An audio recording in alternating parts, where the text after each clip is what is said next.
Oke, selamat pagi Miss Putri. Hari ini saya akan menjelaskan kembali mengenai definisi akan beberapa soal yang telah diberikan. Jadi pertama itu adalah mengenai 6 karakteristik lembaga sosial. Nah, 6 karakteristik lembaga sosial ini terdiri akan tradisi, simbol, alat perlengkapan, kekebalan, tingkat kekekalan tertentu, dan juga pulanya adalah ideologi. Nah, yang pertama itu tradisi. Jadi tradisi lembaga sosial ini itu ada yang tertulis maupun tidak tertulis. Jadi ini seperti norma yang tertulis dalam lembaga sosial itu. Nah, yang kedua itu adalah simbol. Simbol itu merepresentasikan lembaga sosial itu. Nah, contoh yang dapat kita gunakan itu sebagai analogi adalah lembaga hukum. Lembaga hukum itu terdapat dewi yang memegang pedang dan juga beberapa alat lainnya sebagai tanda akan pengadilan juga dan hukuman. Lalu yang ketiga itu adalah alat perlengkapan. Nah, alat perlengkapan ini adalah sarana dan prasarana untuk tujuan dari lembaga sosial ini. Dan yang keempat adalah tingkat kekekalan tertentu. Jadi tingkat kekekalan tertentu ini itu dimaksudkan adalah lembaga sosial itu tidak akan mati meskipun sudah berada pada eranisasi yang baru. Dan pulanya lembaga sosial ini akan diwariskan secara turun-temurun. Lalu ada kekebalan dari lembaga sosial. Nah, ini salah satu karakteristiknya, yaitu di mana lembaga sosial itu pasti akan selalu dibutuhkan oleh masyarakat dan akan selalu bertahan dalam era baru yang akan datang. Meskipun itu era yang lebih baik digitalisasinya, namun lembaga sosial akan lebih mumpuni. Dan yang terakhir adalah ideologi. Meskipun lembaga sosial itu hanya suatu lembaga, namun mereka memiliki ideologi yang akan dipersetujui pada anggota-anggota dan juga lembaga sosial lainnya seperti lembaga sosial hukum, lembaga sosial agama, dan lain-lainnya. Jadi ini adalah ideologi yang disepakati oleh masyarakat dan juga anggota-anggota sosial lainnya. Seperti itu. Itu nomor 1. Mari kita masuk ke nomor 2. Oke, memasuki soal kedua, yaitu dipertanyakan apa itu paralel kosen dan bagaimana contoh dan penjelasannya. Jadi paralel kosen itu secara singkat ya, penjelasannya itu adalah sepupu dari saudara kandung pada orang tua yang sama itu menikah. Jadi mereka ini jenis kelaminnya itu sama. Jadi contohnya itu seperti ini dalam gambaran. Oke. Di sini ada kertas. Nah, saya lipat terlebih dahulu.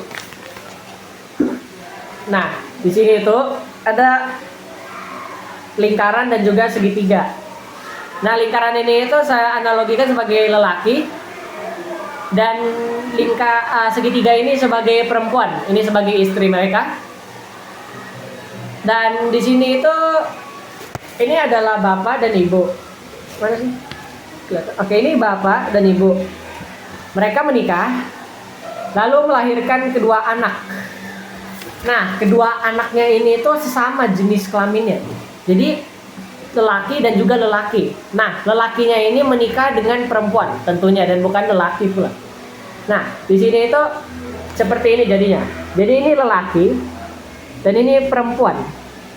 Mereka melahirkan dan mewariskan anak dari serupa. Jadi hasilnya itu adalah paralel kosen. Jadi kedua dari anak kandung yang telah menikah itu akan melahirkan anak, dan anak ini akan menjadi pewaris dari genetika mereka, dan tentunya itu adalah yang disebut dengan parallel causes, adalah sepupu dari saudara kandung sesama jenis orang tua yang berakumulasi akan jenis kelaminnya yang serupa.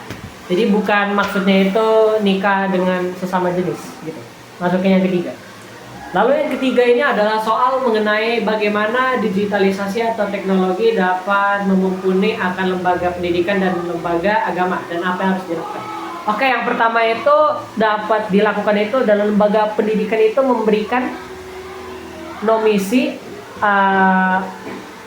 bagaimana mereka akan menindaklanjuti digitalisasi tersebut. Yang tentunya kita tahu bahwasanya pertama itu adalah lembaga pendidikan dapat menggunakan digital atau teknologi itu sebagai daring atau pembelajaran jarak jauh. Jadi sehingga tidak perlu tatap muka. Lalu yang kedua adalah menggunakan buku digital. Jadi buku digital ini tak perlu membeli buku yang asli, jadi hanya cukup kopiannya saja atau hanya berupa dari pemerintah untuk kita lihat dalam gadget kita. Jadi tak perlu membeli buku yang tentunya itu mahal. Lalu kedua itu adalah bagaimana lembaga agama dapat memumpuni akan digitalisasi. Yang pertama itu adalah lembaga agama memberikan atau mengimplementasikan digital sebagai salah satu untuk memberikan pengajaran moral. Mengapa harus digital itu digunakan untuk pengajaran moral? Sebab dengan digital itu akan lebih mudah dan penyampaiannya itu akan lebih menyenangkan. Lalu yang kedua itu adalah sebagai hal untuk mengikuti tatanan modernisasi. Jadi dengan agama yang mengajar moral dan juga kepercayaan akan orang tertentu, menggunakan teknologi itu akan lebih baik dan lebih mudah untuk kedepannya dalam seperti memberitakan Injil maupun untuk memberikan sedikit ceramah seperti itu. Lalu lanjut yang keempat. Oke, lanjut ke yang keempat. Jadi keempat ini adalah bagaimana lembaga ekonomi dapat tentunya itu intinya adalah bagaimana memisahkan orang kaya dan orang miskin atau orang terpuruk dan orang yang lebih sejahtera. Jadi yang pertama ini itu adalah memberikan subsidi. Oke, subsidinya ini dalam kasusnya itu adalah bantuan sosial. Seperti pangan, sandang, dan juga papan untuk orang miskin. Nah, untuk mendapatkan bansos ini itu dari finansial akan lembaga ekonomi tersebut. Jadi mereka yang membiayai dan mereka yang memberikan. Selain itu pula untuk memberikan pendidikan bagi yang miskin. Mengapa begitu? Karena yang miskin ini itu berhak untuk memperolehkan pengetahuan dan juga edukasi secara menyeluruh meskipun mereka ini terpuruk. Nah, lalu kedua itu adalah caranya adalah lembaga ekonomi itu menaikkan pajak, namun sesuai dengan kompensasi yang diperoleh oleh orang-orang yang lebih sejahtera daripada orang miskin tersebut. Jadi dengan menaikkan pajak maka mereka dapat menggunakan pajak itu sebagian untuk memberikan subsidi kepada orang miskin tersebut. Sebab subsidi itu hanya berupa akan bansos dan juga beberapa bantuan lainnya yang seperti untuk rumah dan juga pendidikan.